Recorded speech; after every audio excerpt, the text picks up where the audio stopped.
I first heard the news, man, or when I first came across the ticker, the breaking news ticker, I was like, "What? Carson Wentz? Aha! Carson Wentz." Oh. But after a couple days, stepping away from the situation, having to think it over, and this, that, and the third. Let me be honest. Let's have an honest conversation about this Carson Wentz trade for Washington.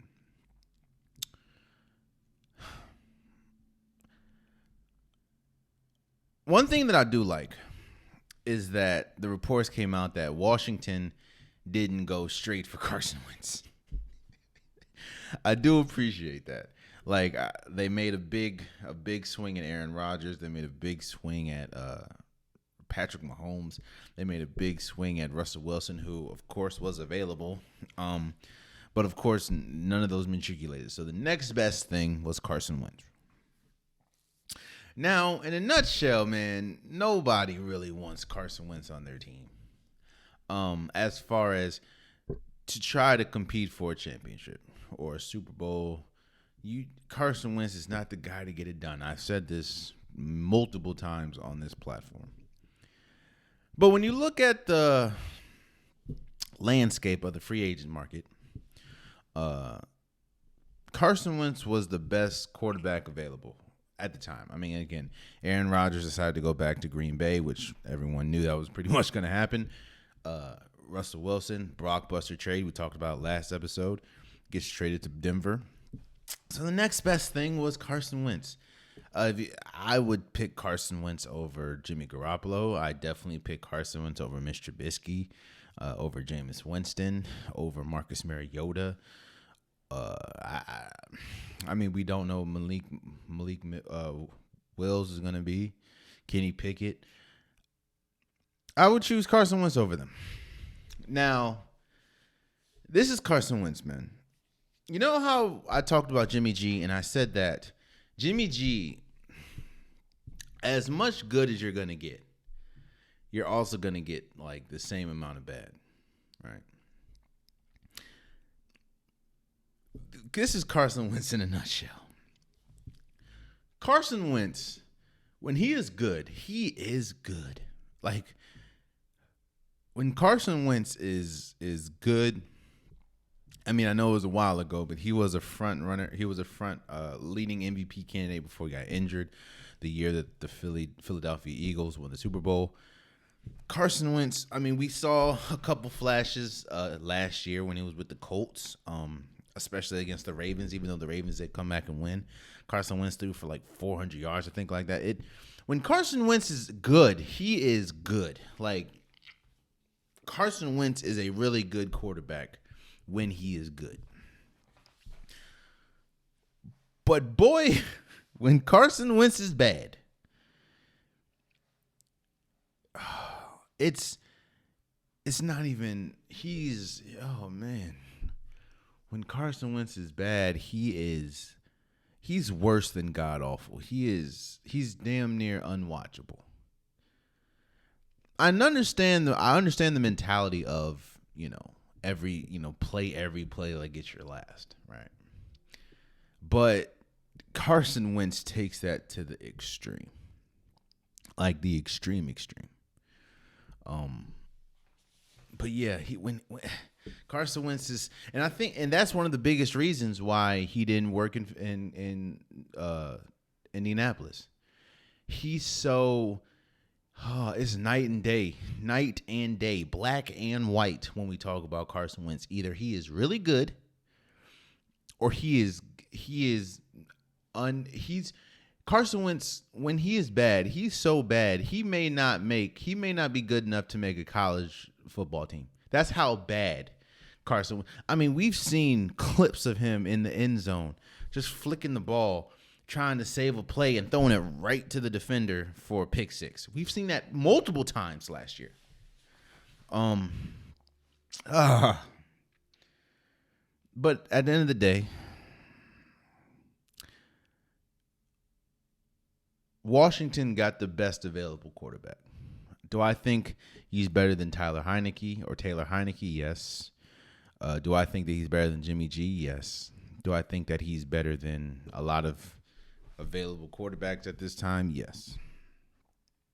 But I do also think, and I'm not going to back down on this, if Carson Wentz is your quarterback, you're not a Super Bowl caliber team. Look, you know how, Frank Wright, I have to stop. People have to, because I hear this a lot now. People have to stop bringing up the Eagles days with Carson Wentz. That Carson Wentz is not here anymore.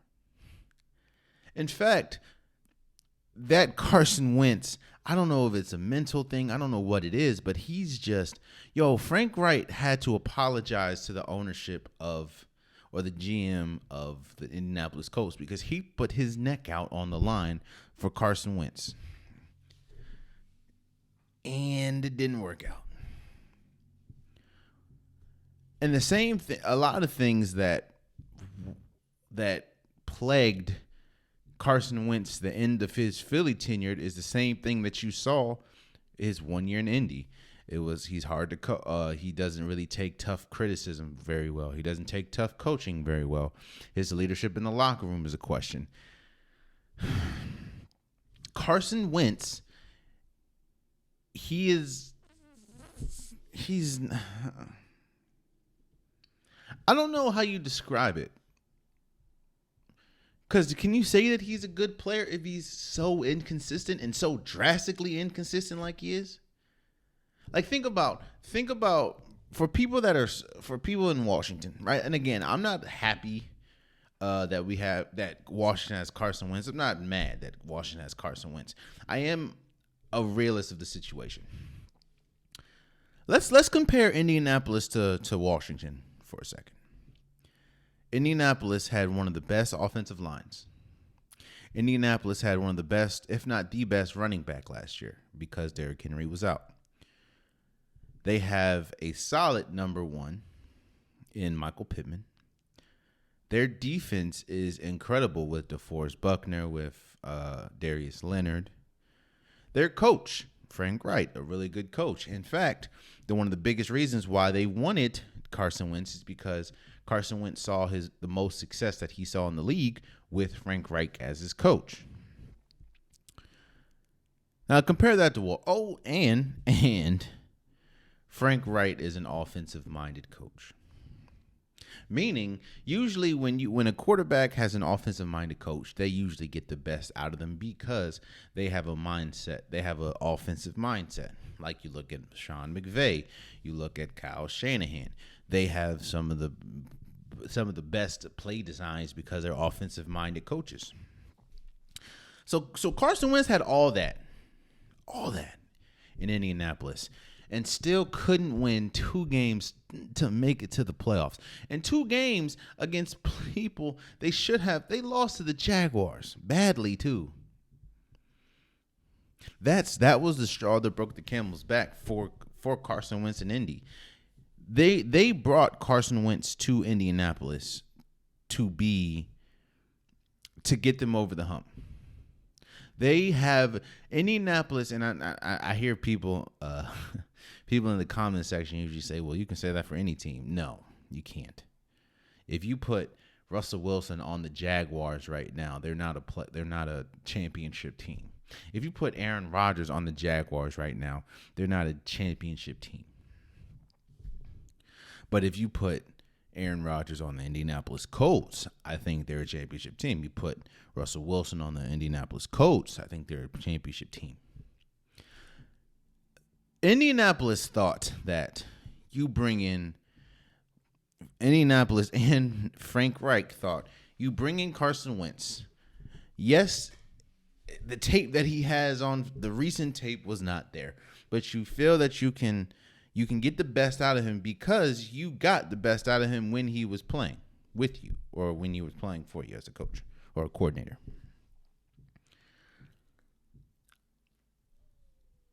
They were confident in letting Phillip Rivers walk.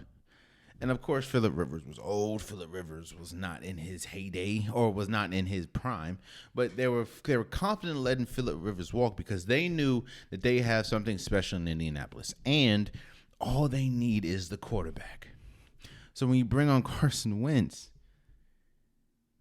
the straw that broke the camel's back is you needed 2 games to make. You got further with Phillip Rivers than you did with Carson Wentz.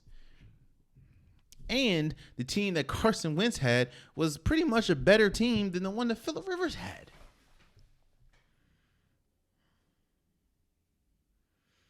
And it's hard being an owner, being a GM, being a head coach, where when you don't know what you're getting out of your franchise $30 million quarterback that now Washington pick up, and I think they're responsible for the whole like $28 million.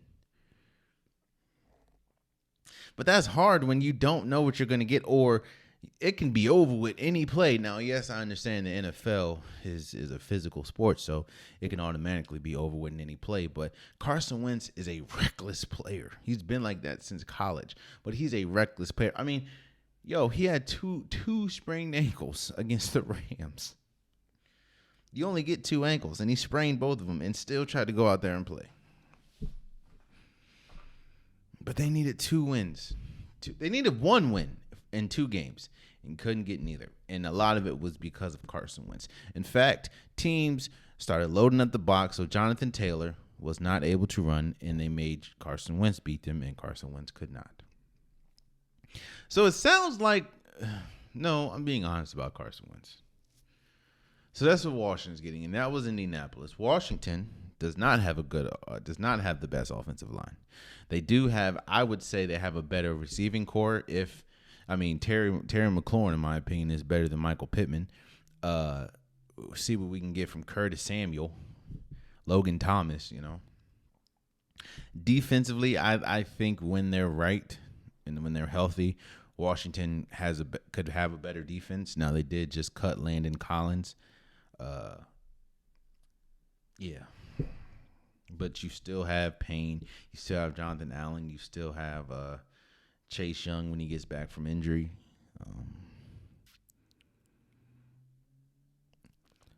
However, you have a defensive-minded coach in Ron Rivera, and a defensive-minded coach that has seemed to be very rigid in his thinking, kind of like Pete Carroll. Do I think that Carson Wentz is a better pickup than Taylor Heineke? Yes. And I think that he was the best available pick. And I will say this. I think that Indianapolis made a mistake trading Carson Wentz right now. Not saying that they made a mistake trading him in general, but they don't have a quarterback. They don't have a backup plan. Now, you can try to go get Jimmy G, try to go get, like I said, Mariota, try to go get one of the freelance free agent quarterbacks, but Carson Wentz was the best available quarterback, and you had him. And now you don't really have a number 2. Like, you don't have a second option. And that's why I said I don't think that it was smart for them to trade him right now. Not to mention the fact that, yeah, Carson Wentz, like I said, it's like black and white, night and day with him. But you still only need 1 win out of 2 games. Now, he wasn't able to deliver, but you still were borderline successful.